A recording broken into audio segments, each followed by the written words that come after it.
Olá, seja bem-vindo ao Giro. Eu sou Carolina Moran e esse é o podcast em que você fica muito bem informado em cerca de 5 minutos. Bora pro Giro? O ministro Flávio Dino, do Supremo Tribunal Federal, proibiu a aposentadoria compulsória como forma de punição a magistrados. A reportagem é da Samantha Klein. A decisão de Flávio Dino sobre a aposentadoria poderá atingir o ministro do STJ, Marco Buzzi, acusado de importunação sexual. Dino definiu que desde a reforma da Previdência em 2019 não cabe mais aposentadoria compulsória, mas a perda do cargo para situações graves de conduta irregular. Também há dúvidas se os casos dos magistrados aposentados compulsoriamente não serão revistos um a um.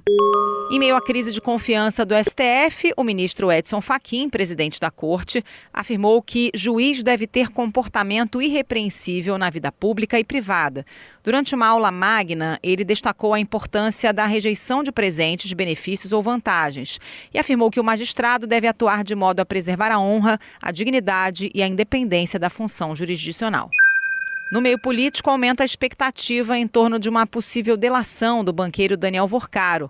A Larissa Lopes nos conta. Delação de Daniel Vorcaro é dada como certa em Brasília e PF é quem deve tocar a negociação. Especialistas explicam que o avanço do acordo depende das informações que o banqueiro tem para passar e da apresentação de provas do que for relatado. A PF geralmente atua na fase de investigação, enquanto a PGR valida o acordo e define os benefícios para o colaborador. Neymar ficou de fora da última convocação da seleção brasileira antes da Copa. O Leonardo Dai tem a lista do técnico Carlo Ancelotti.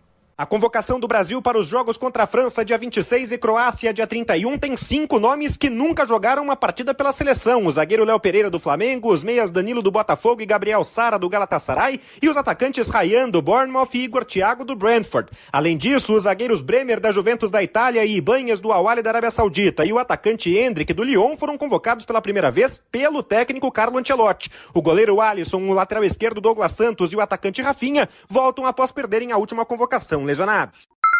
A gente volta já com o Giro. O presidente dos Estados Unidos, Donald Trump, declarou que espera ter a honra de assumir o poder em Cuba durante seu mandato.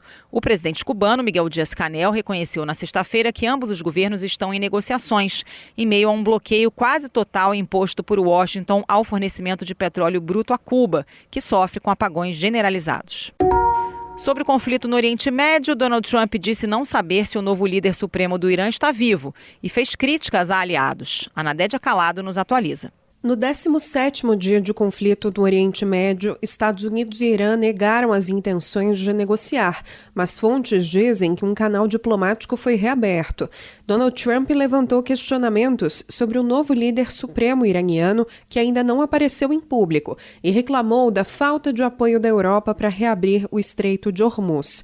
No Líbano, cresce o temor de uma crise humanitária com o início da incursão terrestre de Israel. O ex-presidente Jair Bolsonaro deixou a UTI. O Igor Cardim tem as informações. O ex-presidente Jair Bolsonaro apresentou melhora clínica e laboratorial nas últimas 24 horas, segundo o boletim médico do Hospital Death Star. O quarto da UTI passou por adaptações para funcionar como uma área semi-intensiva, sem necessidade de transferência de ambiente. Bolsonaro segue em tratamento contra uma pneumonia bacteriana bilateral com evolução considerada favorável ao uso de antibióticos.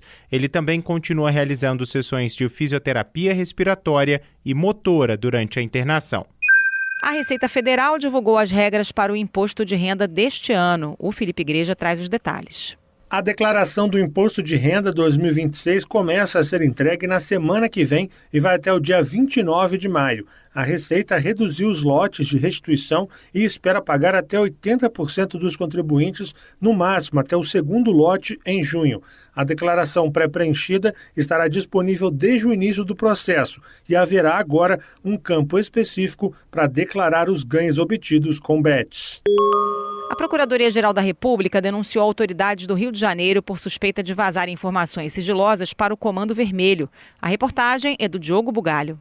O presidente afastado da Alerj, Rodrigo Bacelar, o ex-deputado estadual TH Joias e o desembargador Macário Judici Neto, além de outras 2 pessoas, foram denunciados por obstrução de investigação. A decisão é da Procuradoria-Geral da República. Segundo a denúncia, o desembargador teria violado o sigilo funcional ao repassar informações sobre operações policiais contra o Comando Vermelho que iriam acontecer.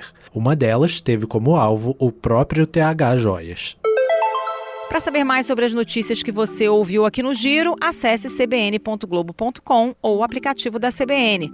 Por lá tem as reportagens completas e análise do nosso time de comentaristas.